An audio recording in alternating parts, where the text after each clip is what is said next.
Hello students, நம்ம இன்னைக்கு இந்த வீடியோவில் என்ன பார்க்க போகிறோம்னா எக்ஸசைஸ் 1.3ல கொஸ்டின் நம்பர் 7 பார்க்க போகிறோம். ஸோ கொஸ்டின் நம்பர் 7ல என்ன கொடுத்துருக்கோன்னா right 3 examples whose decimal expansions are non terminating non recurring. சரிங்களா, மொதல் இந்த நான் ரெக்கரிங்னா என்னன்னு புரிஞ்சுக்கோங்க. சரிங்களா, ஏன்னா இது புதுசாக இருக்கல வேர்டு. நான் டெர்மினேட்டிங்னா உங்களுக்கு தெரியும், நான் ரெக்கரிங்னா உங்களுக்கு தெரியாதுல்ல. இங்கே பாருங்களேன், இப்போது 0.6666 இந்த மாதிரி போய்கிட்டே இருக்குன்னு வச்சுக்கோங்களேன். இதை எப்படி நீங்கள் எழுதுவீங்க? 0.6 பார்னு நீங்கள் முடிச்சிருவீங்களா? ஏன்னா இதுக்கு அடுத்த கண்டினியூட்டி என்ன வரப்போகுதுன்னு உங்களுக்கு தெரியுது. அதாவது 0.6 அப்படின்றது தெரியுது. இது நான் டெர்மினேட்டிங்காகவும் இருக்கும், பட் இது என்னவா இருக்கும்னா ரெக்கரிங்காக இருக்கும். இது என்னவா இருக்கும்? ரெக்கரிங். ஏன்னா இப்போ 6க்கு அடுத்த நம்பர் என்ன? பார் போட்டேன். 6க்கு அடுத்த நம்பர் என்ன? 6. அடுத்த நம்பர் 6. இது உங்களுக்கு தெரியுதா? அப்போ தெரிஞ்சால் அதுக்கு பேர் என்ன சொல்லுவாங்க? ரெக்கரிங். இப்போ அடுத்த நம்பரே என்ன வரப்போகுதுன்னே தெரியலை அப்படின்னு வர்றது தான் நான் ரெக்கரிங். அதில் என்ன இருக்கணும்? நான் டெர்மினேட்டிங்காகவும் இருக்கும். இது நான் டெர்மினேட்டிங் ரெக்கரிங். புரிஞ்சுங்களா? போய்கிட்டே இருக்கு. நான் terminating and it is recurring. இப்போ இவங்க கேட்டிருக்கிறது நான் டெர்மினேட்டிங் நான் ரெக்கரிங், ரெண்டுமே வர்றாப்புல இருக்கணும். சரிங்களா? அப்போ ஃபார் எக்ஸாம்பிள் இதுக்குரிய ஃபர்ஸ்ட் எக்ஸாம்பிள் என்னன்னா பை. சரிங்களா, ஞாபகத்தில் வச்சுக்கோங்க. பைனா என்னம்மா? 3.1415 அப்படின்னு மாறி மாறி மாறி மாறி நம்பர் போய்கிட்டே இருக்கும். சரிங்களா, அப்போ இது என்னது? நான் டெர்மினேட்டிங் நான் ரெக்கரிங். ஏன்னா இதுக்கு அடுத்த நம்பர் நம்மளுக்கு தெரியாது. புரிஞ்சுங்களா? இப்போ இதே மாதிரி செகண்ட் எக்ஸாம்பிள் என்ன? √2. நம்ம நம்பர் லைனில் போட்டோமா? √2. √2ஓட வேல்யூ என்ன? 1.414213. இதுக்கு அடுத்த நம்பரில் மாறி போய்கிட்டே இருக்கும். அப்போ இதுவும் என்னது? நான் டெர்மினேட்டிங் நான் ரெக்கரிங். அதே மாதிரி √3. √3னா என்ன? 1.732050 அப்படின்னு நம்பர் மாறி மாறி போய்கிட்டே இருக்கும். அப்போ இதுவும் நான் டெர்மினேட்டிங் அண்டு நான் ரெக்கரிங் அப்படின்னு போட்டு 3 எக்ஸாம்பிள் கேட்டிருக்காங்க, கம்ப்ளீட் பண்ண போறீங்க. இதே 4 எக்ஸாம்பிள் 5 எக்ஸாம்பிள் கேட்டால் √5 √7 இந்த மாதிரி போட்டுக்கோங்க. சரிங்களா? ஸோ நெக்ஸ்ட்மா கொஸ்டின் நம்பர் 8 பார்க்கலாம்.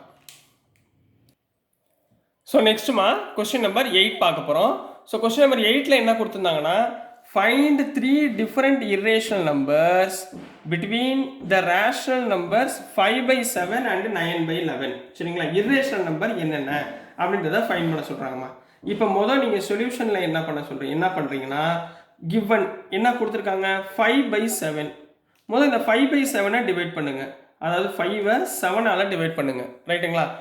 0 0.77 சார் 49. ஸோ ரிமைண்டர் 1 10 போட்டுக்கோங்க. 7 1 சார் 7. ஸோ ரிமைண்டர் 3 0 போட்டுக்கோங்க. 7 4 சார் 28. ரைட்டுங்களாமா? ஸோ ரிமைண்டர் 2 0 போட்டுக்கோங்க. 7 2 சார் 14. ரிமைண்டர் 6. ரைட்டுங்களா? நான் இந்த பக்கம் எழுதுறேன். ரிமைண்டர் 6. ஸோ 60 போட்டுக்கோங்க. 7 8 சார் 56ங்களா? 7 8 sir 56. So remainder 4. So 40. 7 5 sir 35. So remainder 5. இப்போ பாருங்களேன், இந்த 5ஆல் தான் டிவைட் பண்ணுறோம். திரும்ப 5 நம்மளுக்கு ரிட்டர்ன் கிடச்சிருச்சு. அப்போ 5/7 ஆன்சர் என்னவா இருக்கும்னா 0.714285 பார். இது திருப்பி ரிட்டர்ன் ஆகுதா? அப்போ பார்னு போட்டுக்கலாமா? சரி, ரைட். இது ஒரு ப்ராசஸ் ஓவர். இப்போ ரெண்டாவது நம்பர் என்ன கொடுத்துருக்காங்க? 9/11. இதே மாதிரி போடுங்க பார்ப்போம். 9ஐ 11ஆல் டிவைட் பண்ண போகிறோம். ரைட்டுங்களாம்மா? 9ஐ 11ஆல் டிவைட் பண்ணுறப்ப 0 போடுங்க. 8 சார் 88. சரிங்களா? So remainder 2 0 0.0 1 sir 11. திரும்ப 9. ஸோ திரும்ப என்ன வந்துருச்சு? 90 வந்துருச்சுங்களா? அப்போ இதை எப்படி எழுதலாம்? 0.81 பார். இப்போ நான் என்ன எழுதணும்? Find 3 different irrational numbers between this number and this number 5/7 and 9/11. ரைட்டுங்களா? அப்போ இது ரெண்டுக்கு நடுவில் இருக்கிற 2 irrational நம்பரை கேட்குறாங்க. ரைட்டுங்களா? அப்போ ஆன்சர் எப்படி எழுதுவீங்க? therefore the three different irrational numbers between 5/7 and 9/11 are. இப்போ பாருங்களேன், இங்கே 7 1ல் ஸ்டார்ட் ஆகுது, 8 1ல் முடியணும். சரிங்களா? அப்போ மிச்சம் உள்ளது மட்டும் அப்படியே வச்சுக்கோங்க. மாறி மாறி எழுதுங்க பார்ப்போம். அப்போ ஃபஸ்ட்டு நம்பர் என்ன இருக்கும்? 0.71 இருக்கா? 7 2 போட்டுக்கோங்க. 72428 பார். இது ஒரு நம்பர். அடுத்த நம்பர் 0.734285 பார். அடுத்த நம்பர் 0.744285 பார். அப்படியே கண்டினியூவாக எழுதுங்க. இது ரெண்டுக்கும் நடுவில் உள்ள நம்பர்ஸ் எனி 3 நம்பர்ஸ் எழுதிக்கோங்க. 72, 73, 74 கம்ப்ளீட் பண்ணுங்க.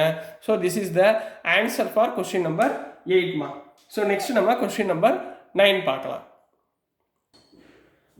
ஸோ நெக்ஸ்ட்டுமா கொஸ்டின் நம்பர் 9 பார்க்க போகிறோம். கொஸ்டின் நம்பர் 9ல் என்ன கொடுத்துருக்காங்கன்னா, classify the following numbers are rational or irrational numbers. சரி, இப்போ முதல் நீங்கள் மைண்டில் ஞாபகம் வச்சுக்கணும். ரேஷனல் நம்பர்ஸ்னால் என்ன ஃபார்மேட்டில் இருக்கும்? P/Q ஃபார்மில் இருக்கணும். அதில் Qன்றது நாட் ஈக்குவல் டு 0வாக இருக்கணும். ரைட்டுங்களா? இதை ஞாபகத்தில் வச்சுக்கோங்க. இர்ரேஷனல் நம்பர்னா என்ன? இர்ரேஷனல் நம்பர்ல நம்ம முடிவு தெரியாமல் இருக்கிறது. ஃபார் எக்ஸாம்பிள் என்ன எடுத்தோம்? பை எடுத்தோம், √2 எடுத்தோம், √3 எடுத்தோம், √5. √2னா 1.414. சரிங்களா? இந்த மாதிரி போய்கிட்டே இருக்குமா? அதுக்கு நமக்கு என்ன தெரியாது? வேல்யூ, கரெக்டான அக்யூரேட் வேல்யூ நம்மளுக்கு தெரியாது. சரி, 1.414னா √2, 1.7320 சம்திங். அப்போ அப்படி போய்கிட்டே இருந்துச்சுன்னா அதை வந்து என்ன சொல்லுவோம்? நம்ம இர்ரேஷனல் நம்பர்னு சொல்லுவோம். சரிங்களா? இப்போ கொடுத்துருக்காங்க, சில நம்பர் கொடுத்துருக்காங்க. அதில் உள்ள ரேஷனல் நம்பர்ஸ்லாம் என்ன, இர்ரேஷனல் நம்பர்ஸ்லாம் என்னென்ன அதை சொல்ல போகிறோம். சரிங்களா? இப்போ கொஸ்டின் நம்பர் 1 ஃபர்ஸ்ட் சப்டிவிஷன் 1 என்ன கொடுத்துருக்காங்க? √23. √23க்கு ஸ்கொயர் ரூட் இருக்காமா? இல்லை. அப்போ it is not a perfect square. It's not a complete ரூட்னு எழுதிக்கோங்க. பெர்ஃபெக்ட் ஸ்கொயர் எழுதலாம் அல்லது கம்ப்ளீட் ரூட். அப்போ இது என்ன நம்பராக இருக்கணும்? Irrational number. இது என்ன நம்பரு? இர்ரேஷனல் நம்பர் அப்படின்னு முடிக்க போறீங்க. புரிஞ்சுங்களா? இப்போ கொஸ்டின் நம்பர் 2 செகண்ட் சப்டிவிஷன். √225னு கொடுத்துருக்காங்க. √225 கம்ப்ளீட் ஸ்கொயரா? எஸ். எப்படி? √15 × 15 நம்ம போட்டிங்கன்னா என்ன வந்துடும்? 225 வந்துருமா? ஒரு 15 வெளியே எடுத்துருங்க. அப்போ 15 வந்துருச்சா? 15 எப்படி எழுதலாம்? 15/1ன்னு எழுதலாமா? 15/1னாலும் 15னாலும் சேம் தான். அப்போ இது என்ன நம்பரு? Rational number. இது என்ன number? Rational number. It is of the form P/Q. ரைட்டுங்களா?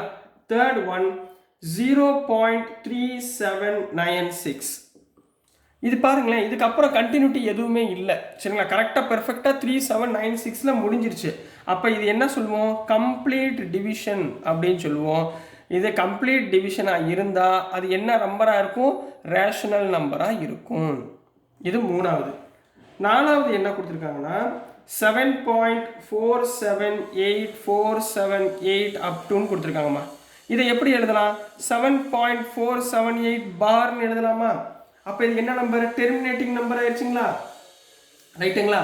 பட் இதே நம்பர் தான் நம்மளுக்கு என்ன ஆகுது? ரிப்பீட் ஆகுது. அப்போ repetition numbers, repeat numbers are allowed. எதில் அலவுடு? ரேஷனல் நம்பரில் அலவுடு. ஏன்னா அடுத்த நம்பர் எனக்கு தெரியும். இப்போ நீங்கள் சொல்லுங்கள், இந்த 8க்கு அடுத்த நம்பர் என்னவாக இருக்கும்? 478 இருக்கும். புரிஞ்சுங்களா? அப்போ நம்மளுக்கு தெரிஞ்சதுன்னா அது ரேஷனல், தெரியாதுன்னா அது இர்ரேஷனல். ரைட்டுங்களாம்மா? ஸோ 7th one 1.101001000001 சரிங்களா? 0 இந்த மாதிரி கொடுத்துருக்காங்கம்மா. சரிங்களா? இதில் பார்த்தீங்கன்னா இங்கே பாருங்களேன், ஆர்டரே இல்லை பாருங்கள். 10 வருது, அடுத்து 100, அடுத்து 1000, அடுத்து 10,000, இந்த மாதிரி அடுத்தடுத்து மாறிட்டே போகுதா? அப்போ இது என்ன நம்பரு? Irrational number. இது மாதிரி போய்கிட்டே இருக்குன்னு சொல்லியிருக்காங்க. இது என்ன நம்பர்மா?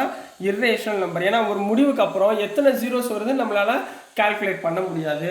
So this is the answer for question number 9 கண்ணா. ஸோ டியர் ஸ்டூடெண்ட்ஸ், நான் அனுப்புகிற வீடியோஸ் உங்களுக்கு புரிஞ்சிருக்கும்னு நம்புகிறேன்.